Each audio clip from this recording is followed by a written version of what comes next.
Yeah, you're absolutely right. It's a group that, typically you got the team or the ownership group that runs the building, but generally the concessions is a major operation. Sometimes you outsource the Apple operation or you're back of the house.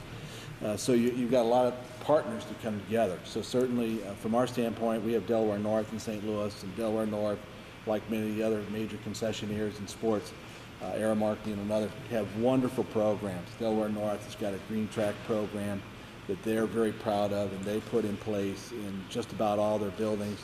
I know they've got ISO certification in many of their facilities. I think Cleveland's got it, and San Diego, they're working on it in our building, which is that environmental ISO certification. So they're a big part of that. And for us, it's very important because so much of the energy we use is to handle the food and beverage products that they have.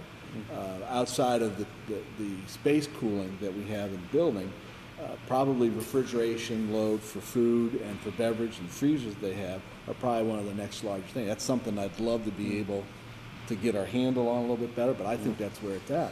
So we need their help to make that happen. And then again, it's simple things like, curtains on freezer doors and just trying to be efficient on how you use that. How long do you keep a refrigerator on in between home stands? When do you make ice? Those sort of simple operational decisions, you need the operator, the concession operator to help you. And we're very proud of the arrangement that we've got with Delaware North and St. Louis. It's helping it make it work. But then in turn, another big partner, I think, when it comes, certainly your energy partners, there's a lot of energy providers and energy companies out there that are sponsors of sport, and so they are a great resource. Your waste management, shouldn't throw out that name as a particular name, but whoever hauls your trash.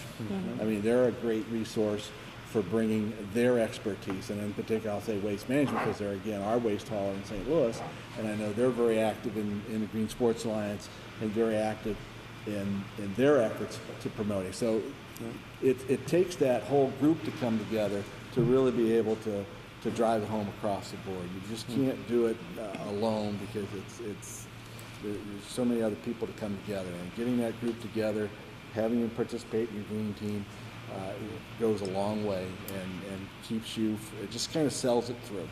But it's one thing to talk about in the meeting room, it's what's going on at the trash dock. I mean, I think Scott, you and I have shared stories about, you think you got to figure it out, but the guy at the end of the line is sitting there. Okay, I got this big haul of cardboard. I throw it in this can or that can, and it can all be defeated if he's just lazy and throws it in the wrong can. So it's stuff like that, and it takes that involvement of all those groups to be an effective.